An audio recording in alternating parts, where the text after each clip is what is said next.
when boxing's heavyweight champion of the world was considered the baddest man on the planet. The public's fascination with boxing goes back a very long time. Not every fan appreciates the finer aspects of the sport. They just want to see the toughest men in the world slug it out. In 1993, MMA hit the mainstream. The first UFC was an 8-man, one-night, no-holds-barred tournament, pitting fighters of different martial arts against each other.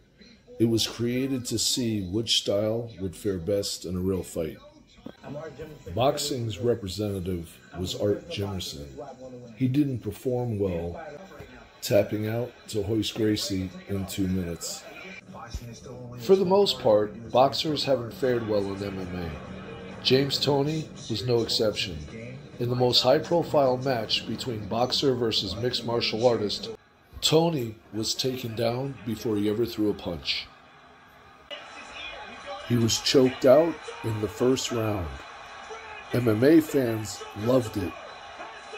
Boxing fans endured it. The verdict is, boxers are too one-dimensional to survive the diverse attacks of a mixed martial artist. For these reasons today, it is widely accepted that the UFC heavyweight champion has taken over the baddest man title. Jake Paul, a former actor on the Disney Channel and a YouTuber with 20 million subscribers, brought his huge fan base over to boxing. And I'm sure he'll have a tremendous impact on the next generation of fight fans too. In his first pro fight, he stopped a fellow YouTuber, and in his second, he made $10 million for knocking out former NBA player Nate Robinson. The boxing community felt insulted by the kind of money he was making and demanded he fight a real fighter. He did. He fought the former One Championship and former Bellator champion Ben Askren.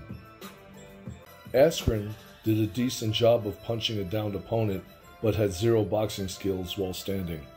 Still, the MMA community believed Paul would have no chance against the UFC fighter.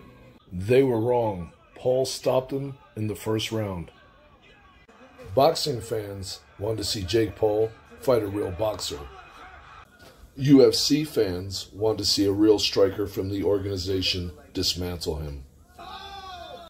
Neither got their wish. Next up was Tyron Woodley, a former UFC champion that was actually a good striker. Since boxing was part of his skill set, he would have no problem knocking him out. Wrong again. Paul beat him in a decision. It was close enough to call for a rematch, and the second time was even worse. In the 6th round, Jake knocked Tyron out cold with an overhand right. In the same way that boxing fans didn't like to see their champions lose in the Octagon, MMA fans didn't like to see their champions lose in the ring. Jake Paul has the desire and audacity to make things happen, and that scares people. There's a question that needs to be asked here. If they don't think Jake Paul's a real fighter and he's knocking all these guys out, what do they think a real boxer would do? If francisngannou ever steps into the ring with Tyson Fury, he will probably suffer the same fate.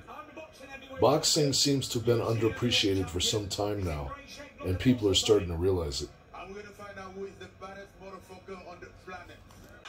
The sweet science and its limited rules do not make it ineffective. On the contrary, it makes it brutal.